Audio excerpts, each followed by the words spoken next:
രാമനെ എനിക്കറിയില്ല. രാവണനെ മാത്രമേ എനിക്കറിയത്തുള്ളൂ. രാവണനോടാണ് എനിക്കിഷ്ടം. രാമലീല മൈതാനത്ത് ആണ്ടുതോറും രാവണനെ അമ്പെയ്ത് കൊലപ്പെടുത്തുന്ന ഒരു ഉത്സവം നടക്കുന്നുണ്ട്. അത് പൂർണ്ണമായും വെറുപ്പ് സൃഷ്ടിക്കുന്ന ഒന്നാണ്. അങ്ങനെ വിശ്വസിക്കുന്ന ഒരാളാണ് ഞാൻ.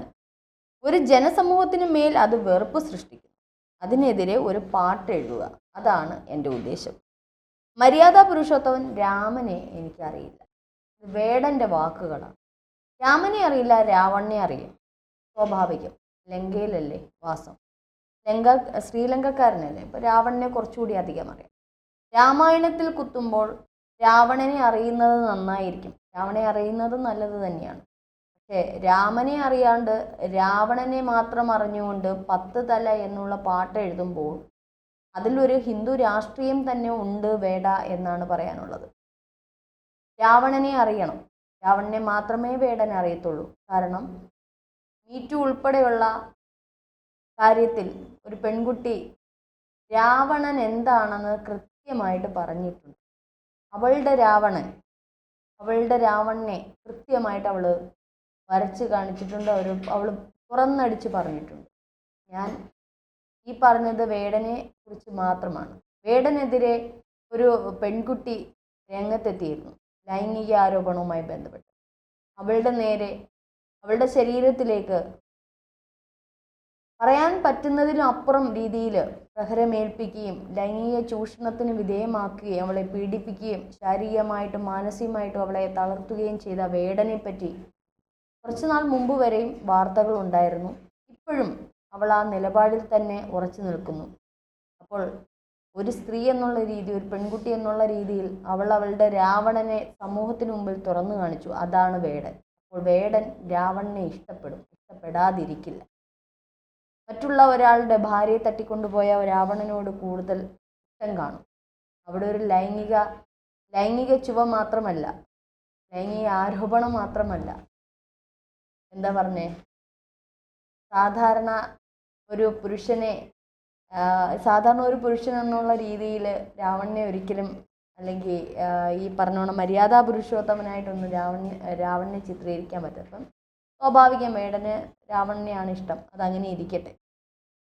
പക്ഷേ ഈ പലപ്പോഴും വേടൻ എഴുതുന്ന കവിതകളും അല്ലെങ്കിൽ വേടൻ്റെ റാപ്പ് സംഗീതവുമൊക്കെ ഒരു പ്രത്യേക വിഭാഗത്തിനോടുള്ള ഒരു ചൂണ്ടൽ, അത് എന്തിനാണെന്നുള്ളത് മനസ്സിലാവുന്നില്ല. അത് ആർക്ക് വേണ്ടിയിട്ടാണ് എഴുതുന്നത് എന്നുള്ളത് മനസ്സിലാവുന്നില്ല. ജാതി വിവേചനത്തിനെതിരെയൊക്കെ എഴുതുന്നത് നല്ലത് തന്നെയാണ്. പക്ഷേ അത് ഒരു സമൂഹത്തിലേക്ക് മാത്രം മുതിരുമ്പോൾ അതൊരു പ്രത്യേക ഒരു രാഷ്ട്രീയ വിവേചനമായി അല്ലെങ്കിൽ മതവിവേചനമായി മാത്രം വേട പോകുന്നു.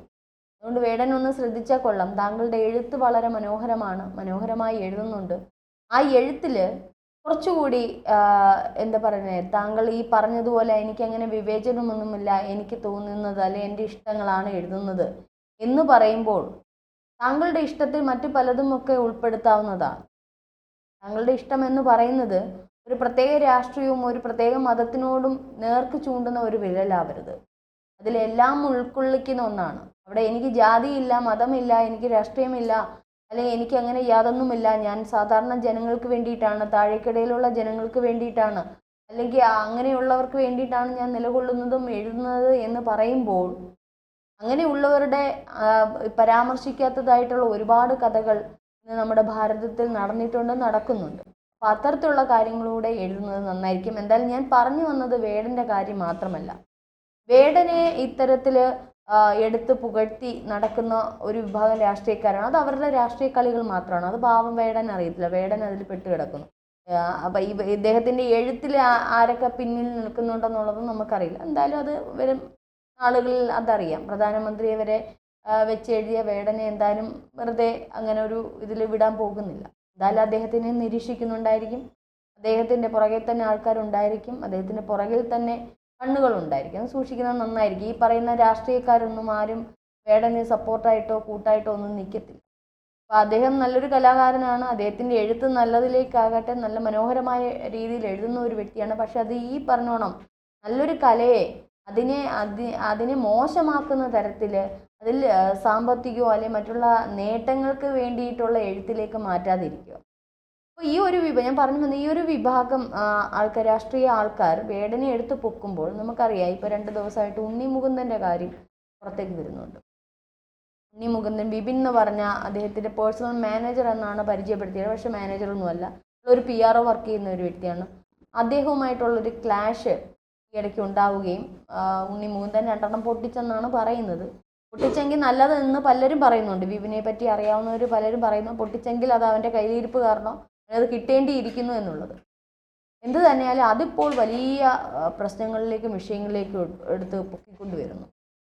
ഉണ്ണി മുകുന്ദനെ പലപ്പോഴും ആൾക്കാർ പല രീതിയിലുള്ള വിമർശനങ്ങളും ടോർച്ചറിങ്ങും ഒക്കെ ചെയ്തിട്ടുണ്ട്. ഇതിന് മുന്നേ അദ്ദേഹത്തിൻ്റെ പല അദ്ദേഹം ഒരു സംഖ്യ ആയതുകൊണ്ടും അദ്ദേഹത്തിൻ്റെ ചില നിലപാടുകൾ അദ്ദേഹം വ്യക്തമാക്കുന്നതുകൊണ്ട് അദ്ദേഹത്തിനെതിരെ ഭയങ്കരമായിട്ടുള്ള കാര്യങ്ങൾ വന്നിട്ടുണ്ട്. ഇപ്പോൾ ഈ വിപിനുമായിട്ട് ബന്ധപ്പെട്ട സംഭവത്തിൽ തന്നെ പലരും ഇപ്പോൾ പുറത്തേക്ക് വരുന്നത്, ഉണ്ണി മുകുന്ദൻ ഈ ഒരു മാർക്കോ സിനിമയൊക്കെ ഇറങ്ങിയതിന് ശേഷം പല രീതിയിലും ഉണ്ണി മുകുന്ദനെ ഡിബാർ ചെയ്യത്തക്ക രീതിയിലും അതേപോലെ തന്നെ അദ്ദേഹത്തിൻ്റെ സിനിമകൾ പലതും ഇയാൾ തന്നെ മുക്കിക്കളഞ്ഞിട്ടുള്ളതുമായിട്ടുള്ള കാര്യങ്ങളൊക്കെ ഇപ്പോൾ പുറത്തേക്ക് വരുന്നു. നല്ല നല്ല സിനിമകൾ ഉണ്ണിക്ക് കിട്ടാനുള്ളത് അത്രയും ഈ വിപിൻ കൂടെ നിന്ന് ചതിച്ചു എന്നാണ് വേണം. അപ്പോൾ വിപിൻ്റെ പുറകിൽ ഇനി ആരൊക്കെ ഉണ്ടെന്നുള്ളത് അറിയില്ല. കാരണം നമുക്കറിയാം ഉണ്ണി മുകുന്ദൻ ഈ ഒറ്റയാൾ പോരാളി എന്നൊക്കെ പറയത്തില്ലേ, ഈ ഒന്നുമില്ലായ്മയിൽ നിന്നും വളരെ അധ്വാനിച്ച് അല്ലെങ്കിൽ വലിയ രീതിയിൽ വിമർശനങ്ങളൊക്കെ സഹിച്ച് കഷ്ടപ്പെട്ട്, ഒരുപക്ഷെ ഉണ്ണിയുടെയൊക്കെ ഇൻ്റർവ്യൂ എടുത്ത് വെച്ച് കാണുമ്പോൾ അറിയാം അദ്ദേഹം ദാരിദ്ര്യത്തിലൂടെയൊക്കെ കടന്നു വന്ന് അത്തരത്തിൽ ഉണ്ണി മുകുന്ദൻ്റെ ആ ഒരു കരിയർ തന്നെ നിർത്തത്തക്ക രീതിയിലുള്ള വിപിൻ്റെ പല ശ്രമങ്ങൾക്കും മീതെയാണ് ഇപ്പോൾ ഉണ്ണി ഒരെണ്ണം പൊട്ടിച്ചിരിക്കുന്നത്. പൊട്ടിച്ചിട്ടില്ല എന്ന് പറയുന്നു, കണ്ണാടിയൊക്കെ എടുത്ത് വലിച്ചൂരി കളഞ്ഞതേ ഉള്ളൂ എന്നാണ് പറയുന്നത്. വിപിൻ പറയുന്നു എനിക്ക് ഒരെണ്ണം കിട്ടിയിട്ടുണ്ട് എന്നുള്ള രീതിയിലാണ്. എന്തായാലും പൊട്ടിച്ചെങ്കിൽ കിട്ടിയത് കൊണ്ടിരിക്കുക. കാരണം അദ്ദേഹത്തിൻ്റെ ഒരു കരിയറുമായി ബന്ധപ്പെട്ട നിരവധി സിനിമകളുടെ അദ്ദേഹം മാനേജറായിട്ടും അല്ലെങ്കിൽ ഒരു സുഹൃത്തുമായിട്ടൊക്കെ കൂടെ നടന്നുകൊണ്ട് അദ്ദേഹത്തിന് ഒറ്റുകൊടുക്കുകയും അദ്ദേഹത്തിൻ്റെ കരിയർ തന്നെ നശിപ്പിക്കുന്ന തരത്തിൽ അദ്ദേഹത്തിന് കൂടെ നിൽക്കുന്നു എന്നറിയുമ്പോൾ ഒരു മനുഷ്യനുണ്ടാകുന്ന ഒരവസ്ഥയൊന്നും, ഞാൻ നേരത്തെ പറഞ്ഞതുപോലെ ഉണ്ണി വന്ന ജീവിത സാഹചര്യം അങ്ങനെയായിരുന്നു. ഈ ഒരു പൊസിഷനിൽ എത്താൻ വേണ്ടിയിട്ട് തൻ്റെ സിനിമാ ലോകത്തിൽ അദ്ദേഹത്തിൻ്റെതായ ഒരു ചെയർ ഇട്ടിട്ടുണ്ടെങ്കിൽ, അല്ലെങ്കിൽ അദ്ദേഹത്തിൻ്റെതായ ഒരു സ്ഥാനം ഉറപ്പിച്ചിട്ടുണ്ടെങ്കിൽ അത്രത്തോളം കഠിന പരിശ്രമം ചെയ്തിട്ടായിരിക്കും. അപ്പോൾ ആ ഒരു കഠിന പരിശ്രമത്തിനിടയിൽ കൂടെ നിന്നവൻ കാല് വാരി ഈ പറഞ്ഞോണം പണി കൊടുത്തെങ്കിൽ വെറുതെ വിടുന്ന അത്ര ശരിയല്ല. എന്തായാലും ഈ ഒരു പ്രശ്നവുമായി ബന്ധപ്പെട്ട് ഉണ്ണി ജാമ്യാപേക്ഷ കൊടുക്കുകയും ഒക്കെ ചെയ്തിട്ടുണ്ട്. കേസുമായിട്ടൊക്കെ മുമ്പോട്ട് പോവുകയാണ്. അപ്പോൾ പലപ്പോഴും എനിക്ക് പറയാനുള്ള ഈ വേടൻ ഉണ്ണി മുകുന്ദൻ, ഈ 2 വ്യക്തി, ഉണ്ണി മുകുന്ദൻ നേരത്തെ വന്നപ്പോൾ ഇത്തരത്തിൽ ഉണ്ണി മുകുന്ദൻ്റെ നിലപാടുകളും അല്ലെങ്കിൽ അദ്ദേഹം മാളികപ്പുറം ചെയ്തപ്പോഴും ഒക്കെ ഈ പറയുന്ന ആൾക്കാരൊക്കെ എവിടെ പോയി? എന്തുകൊണ്ട് അന്ന് ഉണ്ണിയുടെ കൂടെ നിൽക്കാത്തവർ ഇന്ന് വേടനോടൊപ്പം നിൽക്കുന്നു എന്നുള്ളതാണ്. അപ്പോൾ ഇവിടെ ജാതി വ്യവസ്ഥ ഇല്ല, അല്ലെങ്കിൽ ജാതി ഇല്ല, അല്ലെങ്കിൽ അങ്ങനെയൊന്നും ഇല്ല എന്ന് പറയുന്നിടത്ത് ഇതേ പാർട്ടിക്കാർ ആ വ്യവസ്ഥകൾ, ആ ജാതിയും വർഗവും മതവും ഒക്കെയുള്ള വിദ്വേഷങ്ങൾ ജനങ്ങളുടെ ഇടയിലേക്ക് വളർത്തുന്നു എന്നുള്ളതാണ് ഇതിന് സാരാംശം. ഇതിന് കലാകാരന്മാർ അതിനകത്ത് വെറും കളിപ്പാവകളാവുകയാണ് ചെയ്യുന്നത്. ഇപ്പോൾ വേടനായാലും ഉണ്ണി മുകുന്ദനായാലും അല്ലെങ്കിൽ മറ്റുള്ളവരാണെങ്കിലും ഇതിന് രാഷ്ട്രീയക്കാരുടെ കളിപ്പാവകളായി മാറുന്നു എന്നുള്ളതാണ്. വേടനില്ലാത്ത അല്ലെങ്കിൽ ഉണ്ണി മുകുന്ദനില്ലാത്ത എന്തിതാണ് വേടനുള്ളത്? ഇപ്പോൾ ഉണ്ണി മുകുന്ദന് കുറച്ച് ഉയർന്ന ജാതി ആയതുകൊണ്ടാണോ, അതോ അദ്ദേഹം ഒരു RSS അല്ലെങ്കിൽ ഒരു ഹിന്ദു സംഘടനയുടെ ഭാഗമായതുകൊണ്ടാണോ? വേടന് ഈ പറഞ്ഞ താഴ്ന്ന ജാതി ആയതുകൊണ്ടാണോ? അപ്പം ഇങ്ങനെ 2 തരത്തിലുള്ള ജാതികളുടെ രീതിയിൽ തരംതിരിച്ച് ഇവരെ 2 തട്ടിലാക്കിക്കൊണ്ട് ജനങ്ങളുടെ ഇടയിലേക്ക് ഒരു വർഗീയ വിഷം കലർത്തിയിരുന്നത് രാഷ്ട്രീയക്കാർ മാത്രമാണ്. അവരവരുടെ നേട്ടത്തിന് വേണ്ടി മാത്രമാണ്. ഇത് കലാകാരന്മാർ മനസ്സിലാക്കുന്നില്ല. അത് മനസ്സിലാക്കി വേണം അവർ ഓരോ വ്യക്തികളും കലാകാരന്മാർ അത് മുമ്പോട്ട് കൊണ്ടുപോകാൻ. കാരണം വേടൻ്റെ പാട്ടുകൾ ഇപ്പോൾ യുവതലമുറയ്ക്ക് ഒരു ഹരമാണ്, അത് ഏറ്റെടുക്കുന്നുണ്ട്. പക്ഷെ അത് നല്ല രീതിയിലേക്കായിരിക്കണം. ഒരു രാഷ്ട്രീയ വിഭിന്നതയ്ക്കോ അല്ലെങ്കിൽ ഒരു മത വിദ്വേഷത്തിനോ വർഗവിദ്വേഷത്തിനോ ഉണ്ടാവുന്ന പാട്ടുകൾ എഴുതാൻ തൻ്റെ തൂലിക ചലിക്കരുത് എന്നുള്ള രീതിയിൽ വേടൻ തീരുമാനങ്ങൾ എടുക്കുക.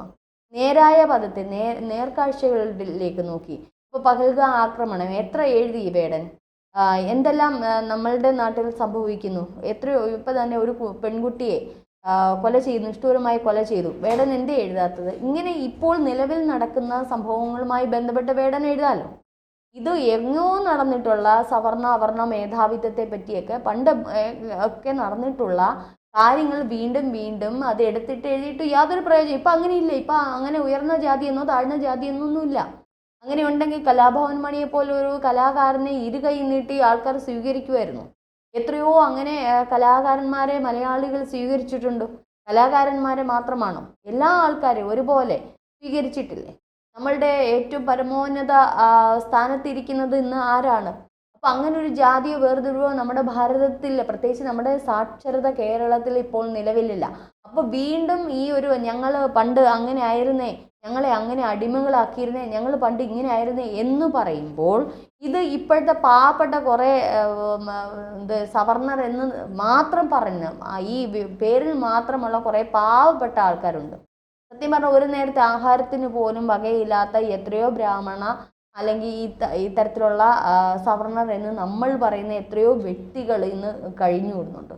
അതുപോലെ തന്നെ നമ്മൾ ഈ ജാതി വ്യവസ്ഥ എന്ന് പറയുന്നത് എത്രയോ നന്നായിട്ട് പഠിക്കുന്ന കുട്ടികൾക്ക് ഇന്നത്തെ ജനറൽ സീറ്റിൻ്റെ പേരിൽ മാത്രം അവർക്ക് കിട്ടിക്കൊണ്ടിരിക്കുന്ന ഇത് അവർക്ക് എത്രയോ പേർക്ക് നഷ്ടമായിട്ട് പോകുന്നുണ്ട്. PSC ലിസ്റ്റിൽ ഉൾപ്പെടെ നമുക്കറിയാം.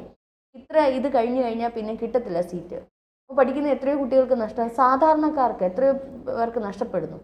ഇതിൽ നമുക്ക് ഇനി വേണ്ടതെന്ന് വെച്ച് സമ്പത്തുള്ളവർ സമ്പത്തില്ലാത്ത ഈ രണ്ട് തട്ടിലാണ് ഇപ്പോൾ നമ്മളുടെ രാജ്യവും നമ്മുടെ സംസ്ഥാനവും കിടക്കുന്നത്. ഈ രണ്ട് തട്ടിലുള്ള വിധി നിർണയത്തിൽ ഈ രണ്ട് വിഭാഗം വെച്ചുകൊണ്ട് വേടൻ കവിതകൾ എഴുതട്ടെ. ഈ രണ്ട് വിഭാഗത്തിൽ നിന്നുകൊണ്ട് ഓരോ നീതി നടപ്പിലാകട്ടെ. രാഷ്ട്രീയക്കാരല്ല ആ രണ്ട് തട്ട് ദരിദ്രരെന്നും അല്ലെങ്കിൽ ഉന്നതരെന്നും ഉള്ള രീതിയിൽ ദരിദ്രർക്ക് വേണ്ടിയിട്ട് പ്രവർത്തിക്കട്ടെ. അതിൽ ജാതി വിവേചനം മാറ്റി നിർത്തുക.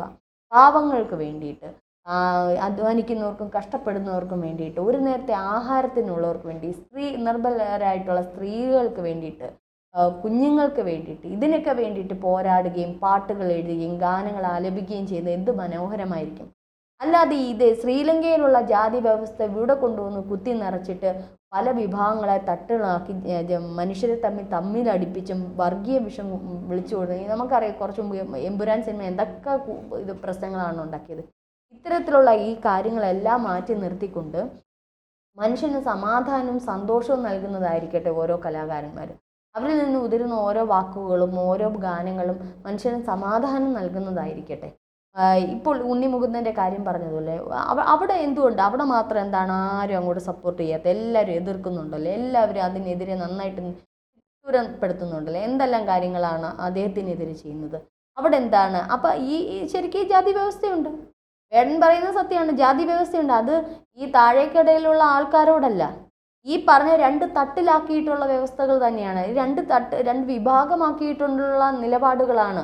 അത് രാഷ്ട്രീയക്കാർ എടുക്കുന്ന രാഷ്ട്രീയ കളികൾ മാത്രമാണ് ഇവിടെ നടക്കുന്നത്. ഈ കളിയിൽ കലാകാരന്മാർ പെടാതിരിക്കുക.